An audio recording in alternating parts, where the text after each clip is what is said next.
Inside Running brought to you by Winning Rupert, whose progeny continue to excel on the racetrack. To get that winning feeling, find Rupert at geiselpark.com.au. Ah, yes. Time for Inside Running. This is where you need the pens at the ready because we've got Darren, Scotty and TC is in the studio as well. A very good morning to you, gentlemen. Nice to join you, Marty. Lovely to see you here on a Saturday morning, bright and early. Sun's out. Guns are out there on that side of the desk with you, and we are heading down south once again for the third time this week. We're wearing a fair old tread on the Forest Highway right at the moment down there. So, but back to Belmont Park next Saturday, which is something we're all going to be looking forward to. But we round out this extraordinary run of meetings in the southwest with the Bolton Sprint today. Challenging car, this 8-race program. Probably the good news is that seemingly it isn't raining down there this morning to precede the start of the day because they're expecting maybe some showers later on in the afternoon. There's a medium chance of that there, but 16 degrees the forecast top. Scotty Embry, good morning to you. We've seen a fair bit of the BTC this week. They've done a great job over the last month and a half, more, with Belmont Park out of action. But having a look at the track there, I know we ran on the fibre on Thursday, but the actual main course, given everything, the traffic that it has absorbed and also the wet weather that they've copped on the days of those race meetings, it's actually looking all right at the moment. It does. Visually, it looks quite okay. But I think a little bit same as Northam on Wednesday. It was officially a soft 5 at Northam, but they were getting well and truly out to the centre.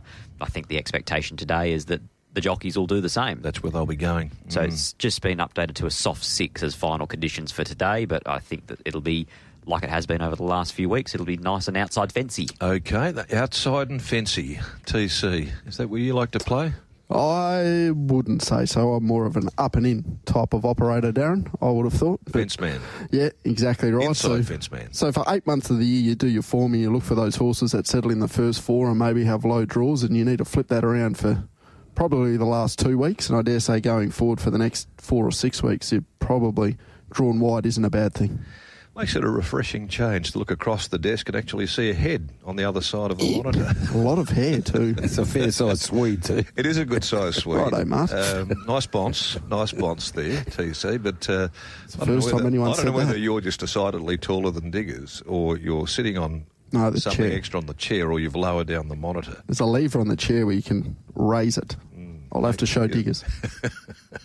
Be nice if you could point that out to him at some stage. So we proceed to scratchings, Mac? That's I think how we it will. goes? Yeah, we will have a look at this program, Marty, and we'll get to the opening event, which is at 12:51 today. As Scott mentioned, we've been upgraded from a soft 7 overnight to a soft 6 this morning.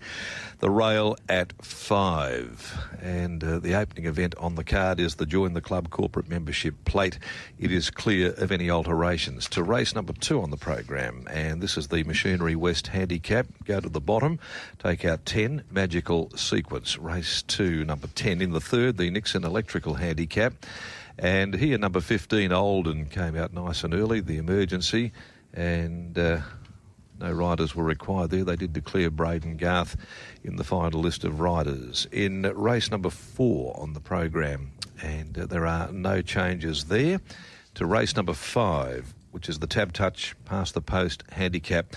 Mungo Jerry won't be out there today. Race 5, number 1. We'll wait for him in the summertime.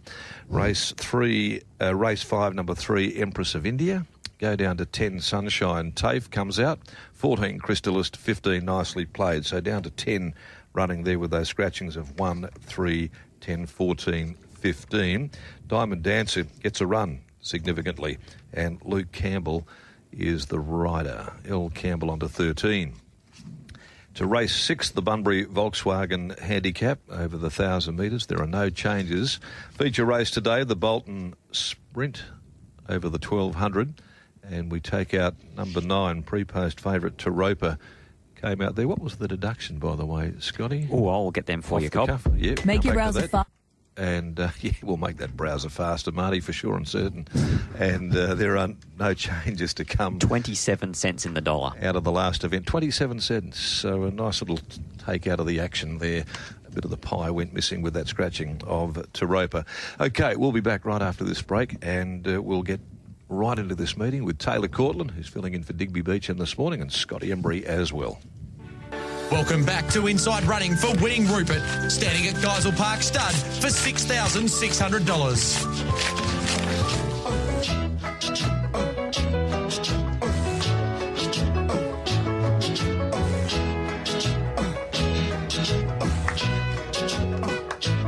Had to do it, Mac. That was pretty good work by your good self. Well played. Yeah, needed this. That makes you feel like you're going into summertime. Wish we were. Yeah. Let me tell you, if I get one more text from someone in Europe enjoying themselves in the sun over there, I'll just about Mardos. hop on the next Spain plane. Was great.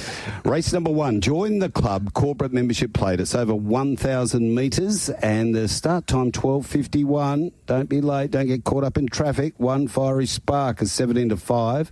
2 Ripper Rupert 7 to 5.50. 3 Cool Knickers around the $9 mark. Go down to 7 Paint It Red 9 into 5.50. 10 Our Girl Can Run is around the $5 mark, and 11 Vino Miss off the trial 4.60, 4.40. Okay, well, Scotty, it sets up to be a very, very fast run 2-year-old clash, this one. Very interesting late season battle between a couple of nice fillies that are set to make their debut. Well, let's start with Our Girl Can Run, because obviously the trial form looks even better after Wednesday, with Riva Aquarama being beaten 7 or 8 lengths in that trial, coming out and winning on debut for Danny Morton. But the trial was her leading against the fence and running them along. Do we think today from barrier number 8 that she can cross those inside, which include Ripper Rupert, who's drawn 1 and is quick, Slip the Jab, who is drawn 5 and is quick, Gentleman's Code stepped a little bit slowly but did lead a 400-metre jump out in good time and led a 1,000-metre trial and has 53 on his back. So there's plenty of speed drawn underneath of Our Girl Can Run. So the question becomes for me, do we think she can cross? Well, that's an aspect of subjectivity, I suppose, isn't it, to what you've seen on the barrier trial so far. I have rolled the dice and suggested with the blinkers, who I think made that filly look a completely different style of 2-year-old, the way that she bounced out of the blocks and hit the ground running. I thought that she could potentially cross, and if she did, she might take a bit of running down there at her debut. But the other one that I'm very interested to have a look at, who did not get any daylight in its only public appearance so far, that was after being a little bit slowly into stride, and it's Vino Miss. TC, we'll get your thoughts there. It's like a similar conversation to what we had on Wednesday about Arizona Sky. It looks like there's something under the hood, but you just can't 100% confirm it. And then you look up and you're asking to take 460 in a race where I think there's probably a case to be made for maybe 5 or 6 winning chances. So certainly can win the race. I think the trial was very, very stylish, very quiet. I think if Sean O'Donnell wanted to find clear air, the filly probably wins. It was interesting to hear Kate Whitten on the Sports Daily yesterday. They're quite surprised that she's got to the races as a 2-year-old. So that's something to take note of. But I'm just not prepared to put her on top just because I'm not sure what's under the bonnet just yet. Yeah, it's an interesting one too. I don't think she can afford to miss the step. I spoke with Robbie Whitten on Thursday down there in Bunbury, and that was his concern. If she was a bit scratchy coming out of the gates, it puts her back a bit and it might become a bit of a disadvantage. But certainly in that trial there, you could tell that the engine was high revving, but the handbrake was clearly on. Drawn to get a fair enough run, though, even if she is a bit sluggish out of the gate, she can park back off speed and they're going to run it nice and hard, Scotty. So in summation, how did you wrap up race 1? I thought it was a tricky race because I thought there was too much speed. I thought that one of Luke Fernie's would do enough to hold the front. So for Our Girl Can Run, that's pretty much the reason I didn't put her on top, was the unknown of whether or not she could cross them. I went 11 Vino Miss, from 10 Our Girl Can Run, 2 Ripper Rupert, who was in front for a long way over 1,000 on debut, and 3 Call Nick, won the trial down the back straight, albeit, and a month ago as well, by nearly 4 lengths, goes around at nearly double figures with Willie Pike's booking. It visually was a really nice trial. 11, 10, 2 and 3. Okay, nice observation there in regards to Cool Nick. I've gone with the 2 on top, Ripper Rupert, despite what we've said. I've tipped a horse in race 1 from gate number 1, so hopefully the fence is okay for at least one race there today at Bunbury. Number 2 on top, Ripper Rupert. So I think hopefully the split, the G form's okay, and that 400 metre trial in preparation for today was nice and sharp. Number 11, Vino Miss, next best. 10, Our Girl Can Run, and then in for 4th, number 1, Fiery Spark. Good form, just a query around dropping back to the 1,000 metres clearly. 2, 11, 10 and 1. I don't think we'll have any issues for the first few races in regards to them being in on that inside pad. I think it'll be as they open up the track, if it does in fact go that way, that's when they'll start to hope you're right, make their way out towards the middle of the course, and then maybe by the latter part of the program they're really starting to go there. But again, a lot of it has been dictated too by a rain on the day that falls. When they open up the track and it's raining, it makes it worse, and then they tend to migrate out there further. Scotty, I think I'll go with Our Girl Can Run. I thought that she might have had, with those shades on in the barrier trial, sharpened her right up there. She looks as though she's very precocious. I thought that if she could bounce to the lead here, she might take some running down there. She absolutely destroyed them in the trial. 6.5 lengths, and as I say, the blinkers have made a considerable difference. The form out of the first trial, where she didn't have any shades, is also proving to be pretty good. That was behind Fiery Spark, who's engaged, pardon me, here, but you had Zoo Run Run come through it, and it looks as though Hubble Dragon's got a fair bit of ability as well. Looks a promising 2-year-old. So I thought that might have been enough from 1, Fiery Spark, who we've mentioned there. Went to a 1,300 first up. That was after beating Zoo Run Run there in that trial. It's only had the 2 starts, and maybe a bit condemning of it after it folded up late. Just didn't quite let down. Maybe back to the 1,000 is more its cup of tea.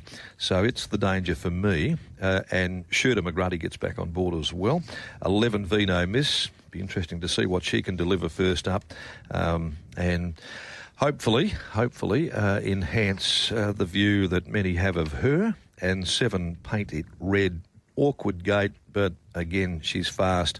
She might have to do some work, and she is on a quick backup there after starting last weekend and bumping into a pretty nice one on debut. But I thought she ran pretty well right up to her nice trial form leading into it. So 10, 1, 11, 7, but that's an intriguing 2-year-old race, late season 2-year-old race to start the day, Marty. Yeah, Scotty's 11, 10, 2 and 3.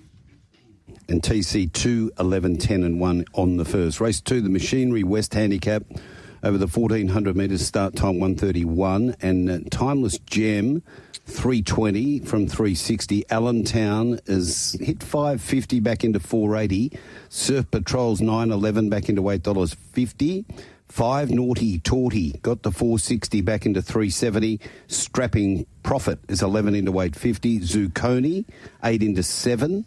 And that'll just about do us with the scratching down the bottom of 10, Magical Sequence. Yeah, it's an interesting one, this race. You've got Timeless Gem, who led and really did control the race first up. Love the way that it schooled up in the trial before going to the races at Pinjarra back there on the 5th of July. But now he has to do it with 60 kilos on his back and from an awkward gate. And I think that could be a bit of a challenge. Second up, 1,400, Scotty. Exactly right, and I don't think he leads today. I think most people probably take that view as well. He's drawn directly outside of Naughty Torty. Yes, they probably have the speed to come across as a pairing and slide to the 2 most prominent positions, but I think today, touching on the up 4 kilos to 60 and having to sit in the breeze as opposed to leading, I thought he was probably a favourite here today that was easy enough to tip around. Okay, then. Do they pair off these 2 horses, TC, in your view? Naughty Torty finds the fence, Timeless Gem finds the breeze, and do they control the race from that point?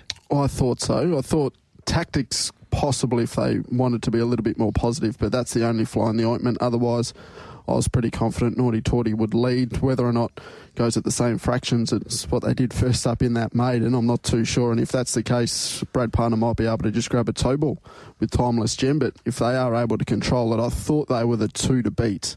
I take your points with up a fair bit in weight, but I just think the horse is going really well, as evidence from that first up trial that you've touched on. Macca was outstanding. The first up win was really good down there at Pinjarra. I think he's a horse that has a fair bit of upside, and up to the 1,400 metres, I don't think there's any sort of issue whatsoever. No, going really well at the moment too. Just feel that they might dictate control and maybe get something on them on the home corner. The others have got to do the hunting. And Naughty Torty won that maiden by as far as you could kick your hat. So clearly has come up very well. I'm going that way over Timeless Gem. I think that they'll rate up. They'll be 1-2 to the quarter. And then you get the likes of Surf Patrol, who's super consistent, having missed a place only twice in 19 runs, with an excuse again last start there, but you know what you're going to get. And also maybe Allentown, I thought, loomed to them. I thought he faded up a bit late in that race, now has to go to the 1400, Scotty. But what's your view? What did you think of the run? I thought he just pulled too hard. Did you? Today the Norton bit goes on. You remember Michael Grantham talking about this horse 2 starts ago. It was a big win. He sat 3 deep the trip, no cover, but Clint gave him half a kick out, and then the horse nearly took control. I just thought today, out to 1,400 metres, tracking up in behind a solid tempo, I actually went Allentown's way.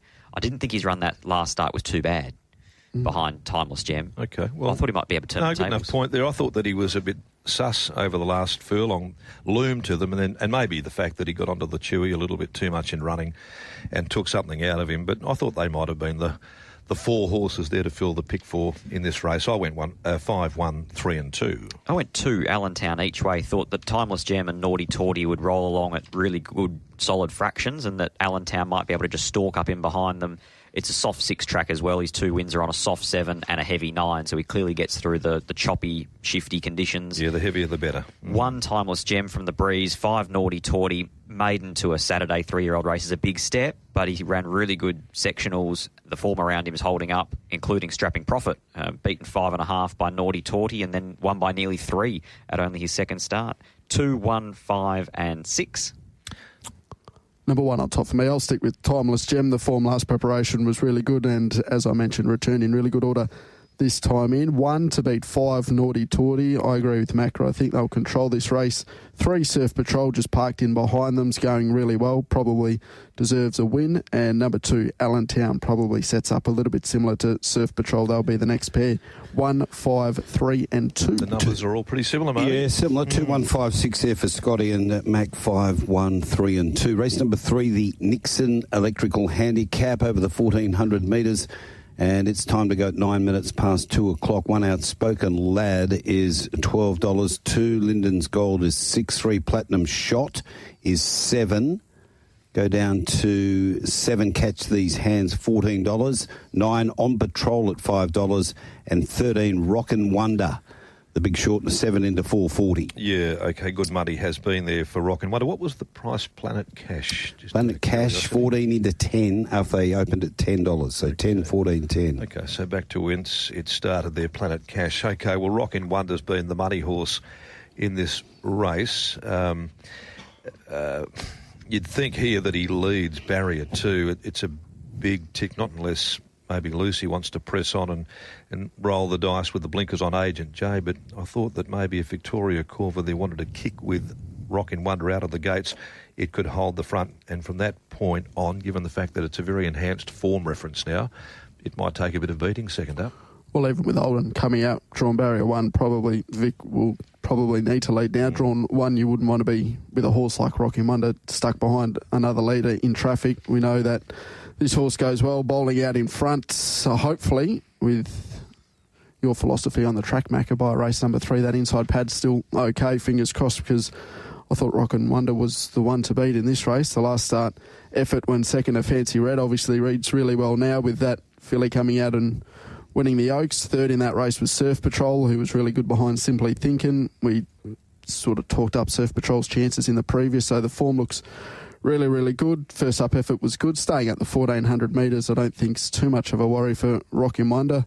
Should lead, and I thought the only pressure, Scott, was Outspoken Lad, and from there I thought Victoria Corver would get every possible chance to dictate this race. Outspoken Lad was actually really good first up. I didn't think he had a 33.85 last 600 in him at 1200 metres. He was a solid return, but I'm very much in the corner of Rockin' Wonder. I thought he was the each-way play of the day. Now, obviously, the 7 into 440 means that most of that price point's disappeared, but he drops 2.5 kilos second up. He leads on his ear. And the other thing about whether or not the fence is the place to be, the beautiful part for Vicky Corver is that when you're leading, you can dictate your own terms. If all these horses are getting 4, 5, 6 off the fence, that's exactly where she can go. 13 for me, each way Rockin' Wonder. 6 Planet Cash, I thought was the danger. but noticeable drop in grade, back to a special conditions handicap, no Metro wins last year. Back to a preferred trip too, I would have thought. Correct. He raced outside the handicap last start. He's in where he belongs today, back at a distance range that suits him, and his prior form behind Done with the Blues and Arcadia Knight actually holds up really well for a race like this. And at $10, I'd be more than just saving on him. I think we can make it a result. Goes in slightly underestimated. 13 and 6, 9 in for third on patrol. Just a hard horse to follow, in my opinion, because he does so much wrong. He needs to be ridden ugly, needs to come wide on the corner, leaves himself quite vulnerable in his races. And 2, Lyndon's Gold. He got through the heavy 9 at Bunbury that day, which was rare. Up until then, he'd seen 9 wet tracks and basically produced naught. 13, 6, 9, 2. Okay, 13 with you. What about you, TC? Same Quinella as Scott, 13 and 6 for me. Rockin' Wonder, Planet Cash in for second. Easiest grade. He's raced in for about 5 starts. Number 1, Outspoken Lad. Scott, as you mentioned, really good last start. 2 lengths off Won a Winner. 5th in that race was Supernatural. Makes that form look really good now. And then I thought number 10 was a little bit of value. Ton of Grunt. If we go back 3 starts ago, beat home first encounter. So, look, a horse that's going to get back in the ruck and needs a lot of luck, doesn't win out of turn, but is a little bit of an each-way price. So I thought could play a part in the multiples, but keen on number 13, 13, 6, 1 and 10. Actually made Rockin' Wonder the best bet of the day. Okay, well, that becomes our absolute play for the day, the Quinella there in race number 3, because we're all going exactly the same way. We've got Rockin' Wonder, who's been well backed into $4.40. We all like Planet Cash as the danger, the wet tracker back to the right trip, back to the right class. So 13 and 6 we isolate there in the race. Our trifecta pick 4s are marginally different. I do agree with you in regards to On Patrol. You can't ride him pretty. He's got to be one of those horses that has to be hoisted to the outside to bring his best to the races, as identified by Sean Casey in a post-race interview after his first up victory. And maybe, just for the fact that it is a bit of a track specialist, condition specialist as well, Agent J with the blinkers on, low draw, and will ride the speed. So 13, 6, and then I went 9 and 11, Marty, in race number 3.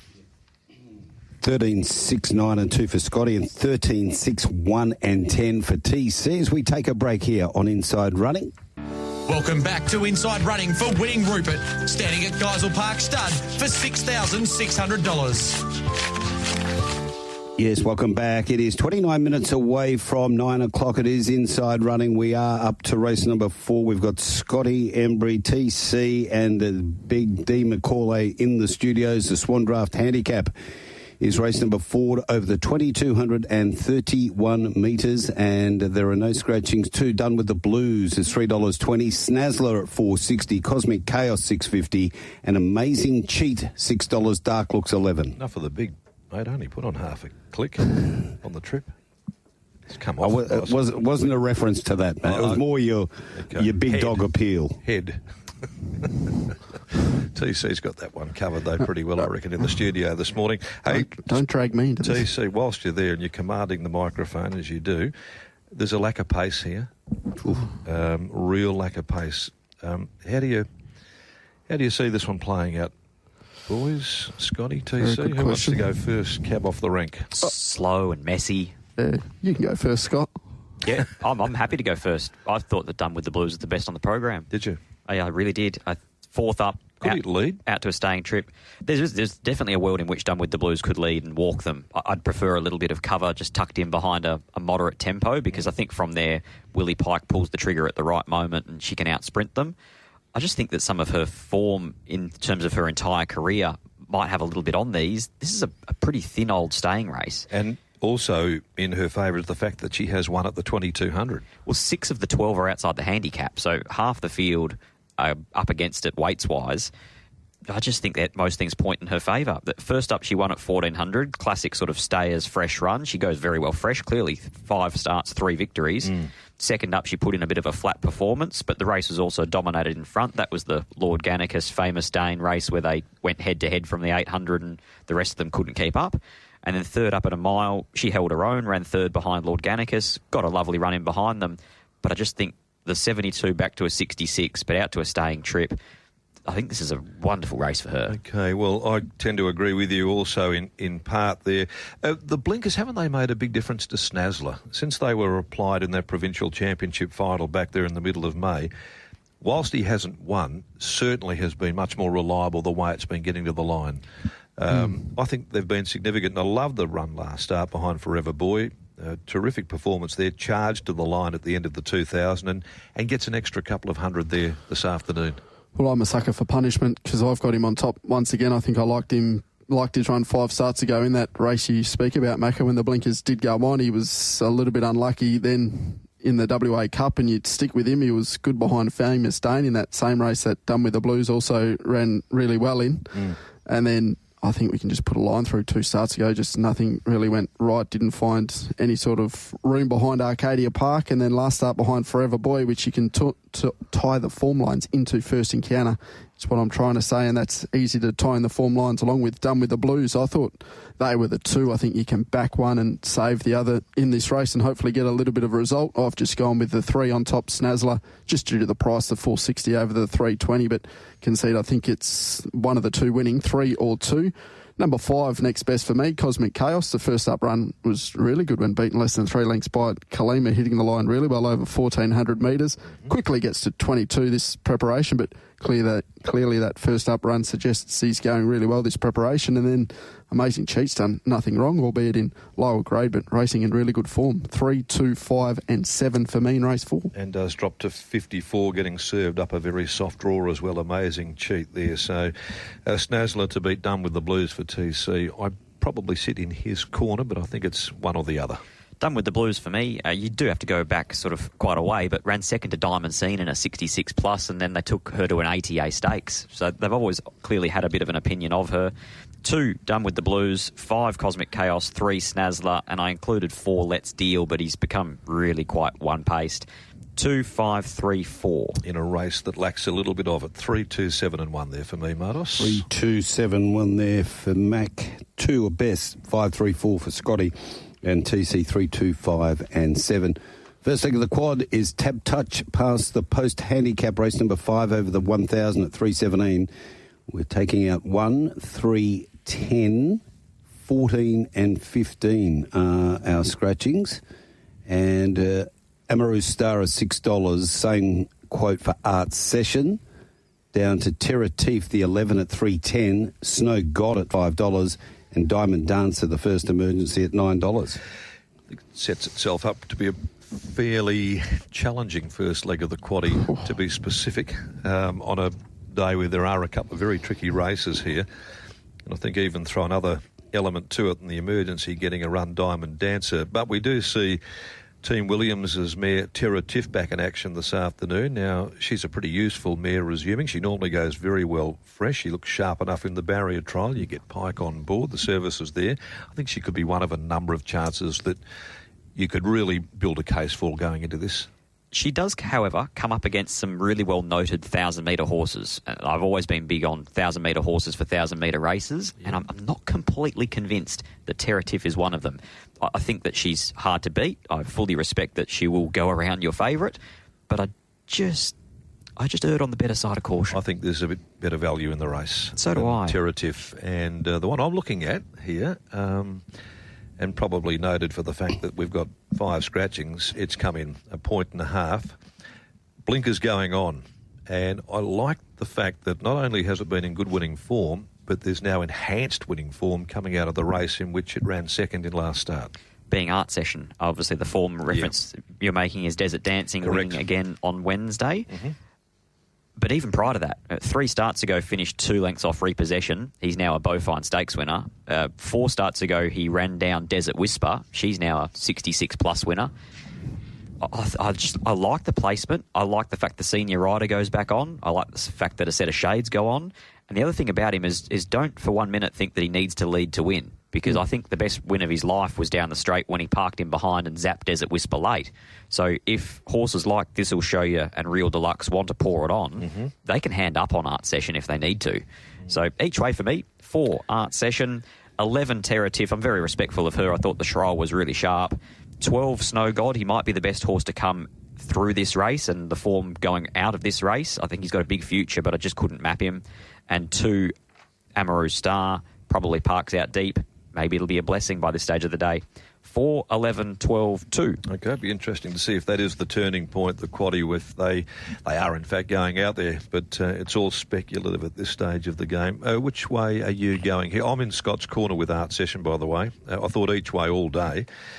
From Terra Tiff, I have included Amaru Star, who strikes a very challenging barrier, but second up, well, if it can overcome the gate, it's certainly in the mix, and I'm going to include now the first emergency Diamond Dancer. Well, I can promise I haven't spoken to Scott since Wednesday, but we're landing on a few of the same numbers here today, and the first four's exactly the same for me. 4, 11, 12 and 2. I thought I could just rely on Art Session a little bit more.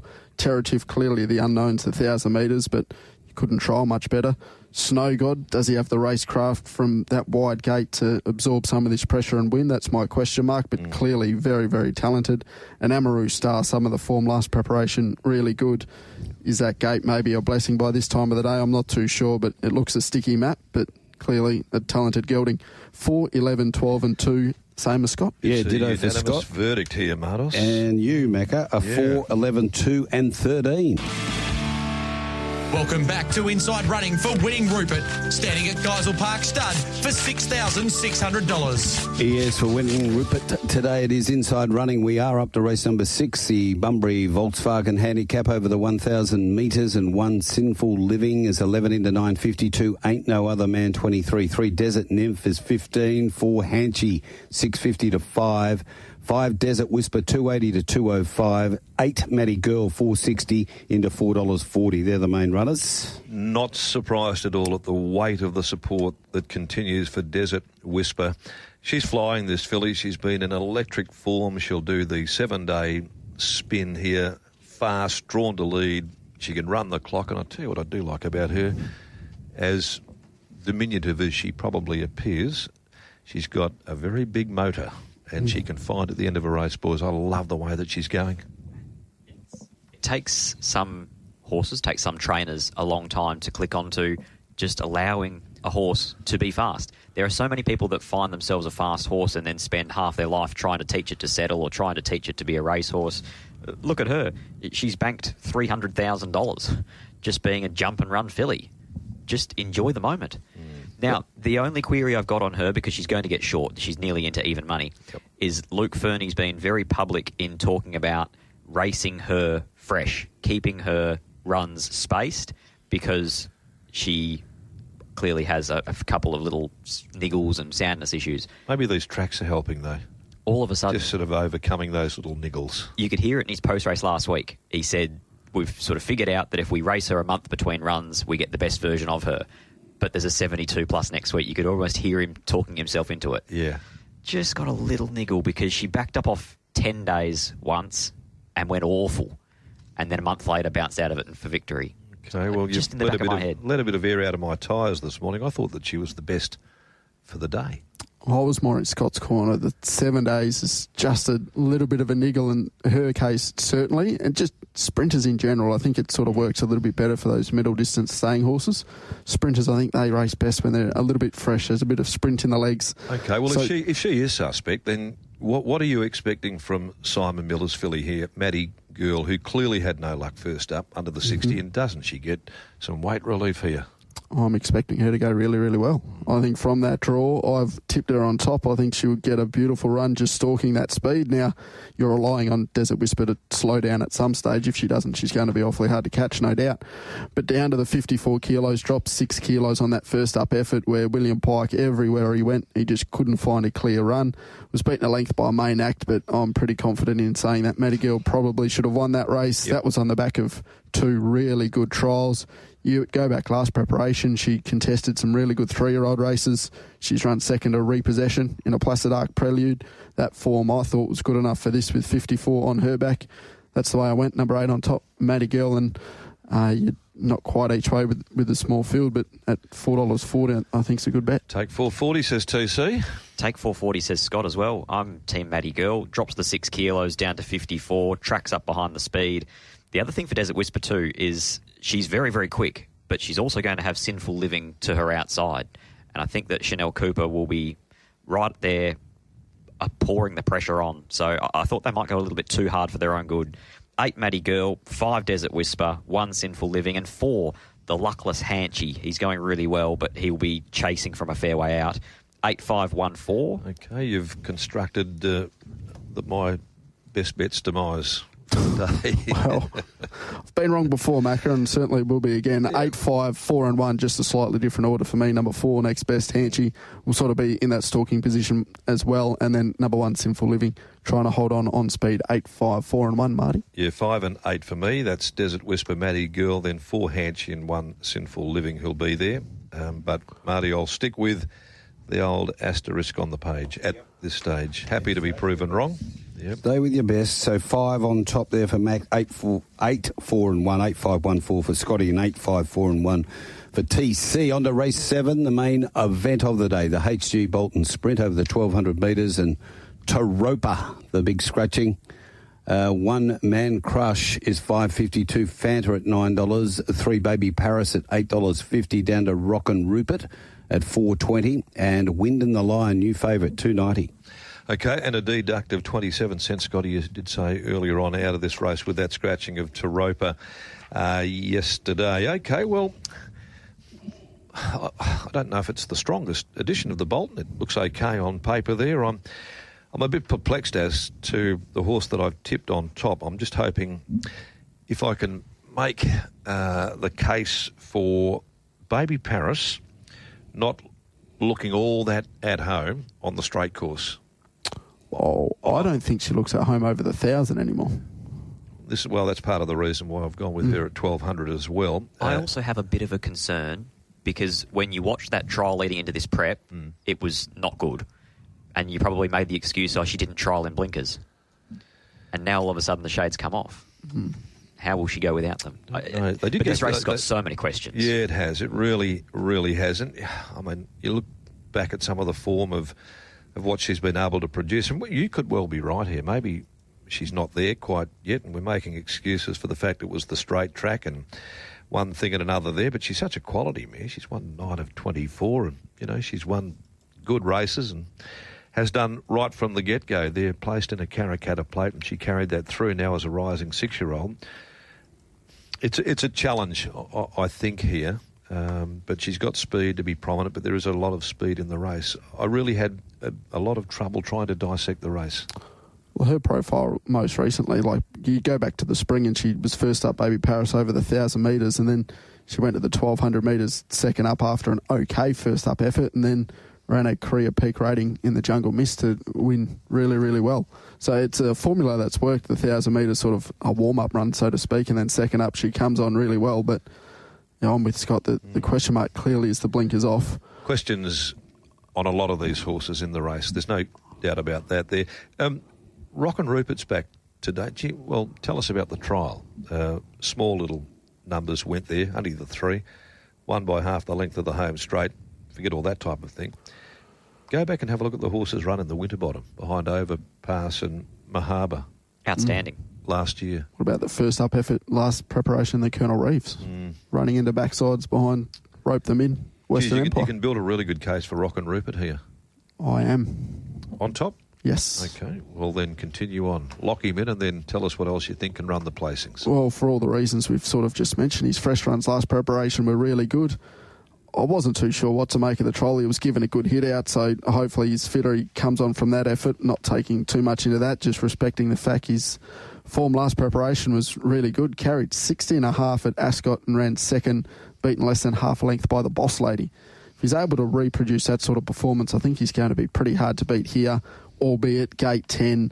I'm not sure where he gets in the run. He might be a long way off them. Hopefully by this time of the day, down the middle of the track's the place to be. That's going to suit him.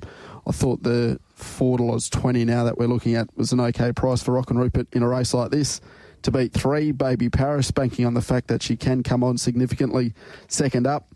Number 2, next best for me, Fanta. If you take away his Ascot form over the last sort of 2 years, his form's not too bad. He's run second. He won this race 2 years ago. Yeah, he's run second at Man Crush 4 starts ago with 61 kilos. Gets a little bit of a better weight swing on that horse, and then Man Crush in for 4th. 8-3, 2-1 for me in a tricky Bolton. Yeah, it is certainly. That Man Crush, of course, second last year behind boots like Bruce in this race as well.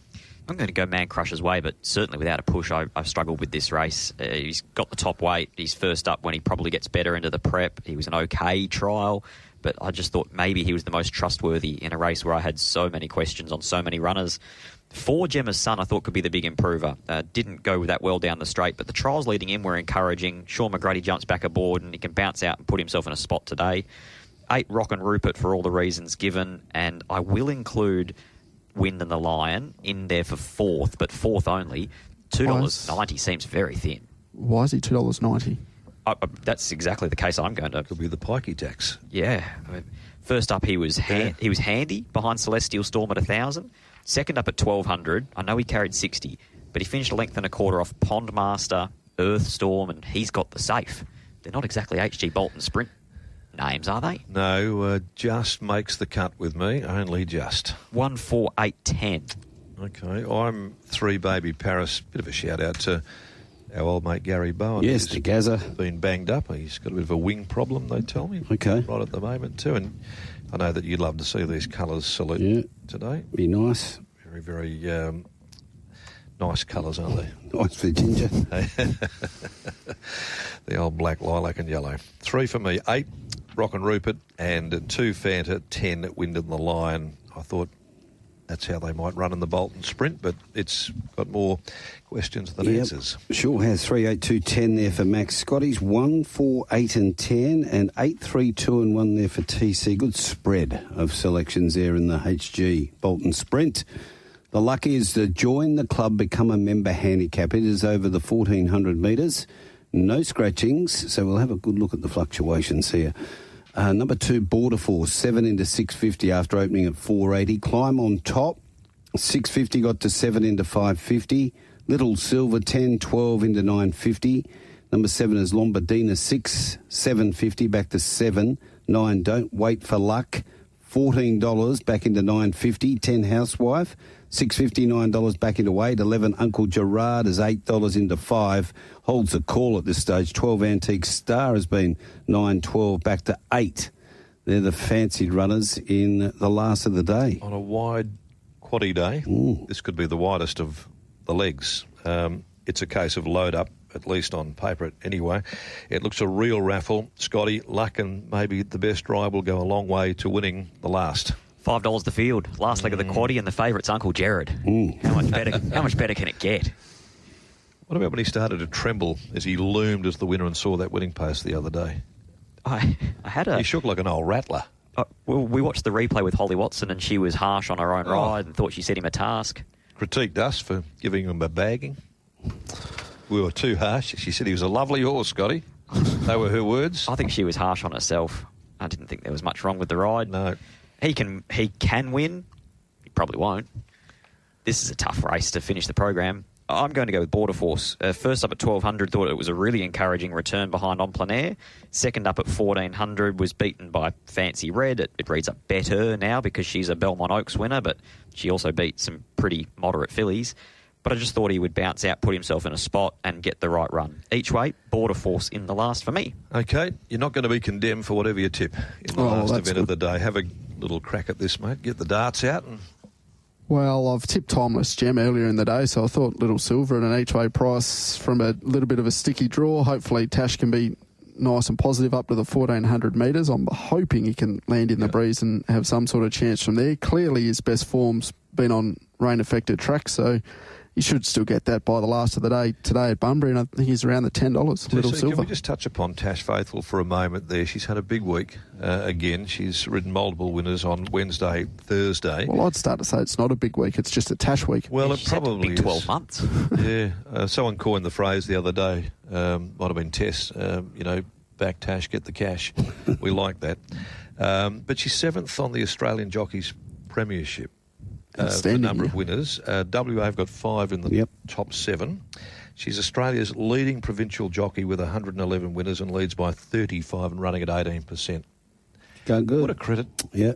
What a credit she is to herself. And when 95% of today's Metro hoops will have tomorrow off, she'll jump on the plane and go to Carnarvon. And that's exactly what it is too. She's got one of those wonderful attitudes to riding and work, and she'll go anywhere. Have the saddle, pack it up, and I'll fly fly or drive wherever I've got to go to ride in races, and the results are coming her way. Well done, Tash. Well, hopefully she'll be able to head to Carnarvon with a little bit extra in the back pocket after Little Silver gets the cash in the last. But with you two gentlemen, it's a really tough race. My market has 3 favourites at $6.50. Sums it up a little bit. Fair enough. Pieces of silver, though, for you. Yep, absolutely. Little Silver to beat the 10. Housewife going really well down in the weight. Chanel Cooper rides that mare really, really well. Number 2, Border Force, and then number 11, Uncle Jared. And then there's probably cases to be made for another 2 or 3.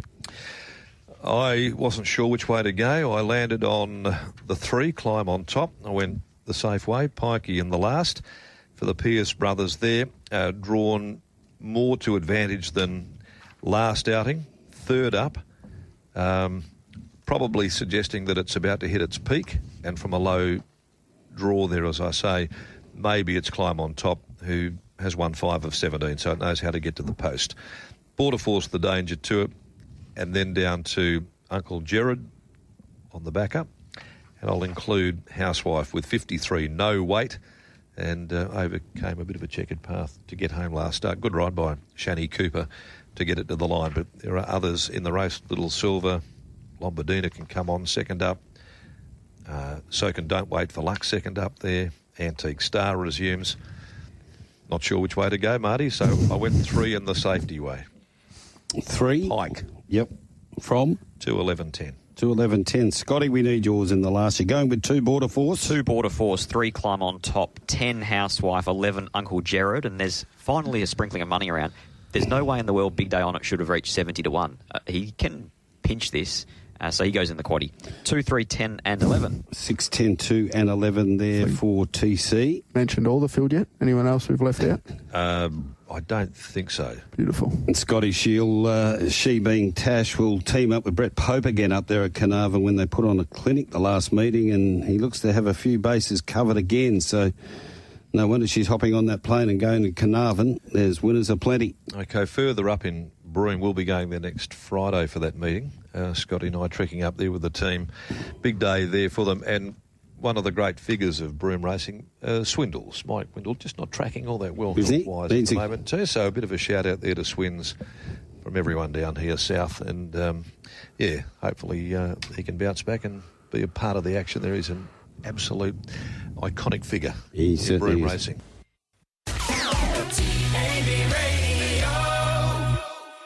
Time to wrap things up here from Inside Running on this Saturday morning as we prepare to hightail down to the southwest of the Bunbury Turf Club. TC, your very best for the day. My best, at a little bit of value, I thought. Race 3, number 13, Rock in Wonder. Rock in Wonder there for you, Scotty.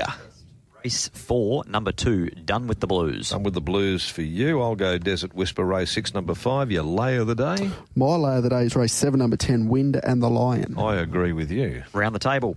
It's unanimous. We are knocking race 7 in the Bolton, the favourite Wind and the Lion. Your play for the day. Thanks, TC. My play is a 3-leg place multi. Race 3, number 13, Rock in Wonder. Race 6, number 8, Maddie Girl. And race 7, number 8, Rock and Rupert at around $4.60. I like your thinking there. That's exactly how I've played the day as well. It's an all-up place. I am playing into race number 3, backing Rock in Wonder and Planet Cash, numbers 6 and 13. Okay, I'm going with the consistent Surf Patrol race 2, number 3 place into the third, number 6 Planet Cash around the 350 marker place. We've all got it as our second pick in the event, and then into the last event, Climb on Top, number 3, Marty. So that's our look at the card. Hopefully we get the right result there and finish up with a few dimes in the Sky Rocket. That's the plan. HG Bolton Sprint Day down there. Beautiful Bunbury. Thanks for coming in, lads. It's been good inside running today for Winning Rupert.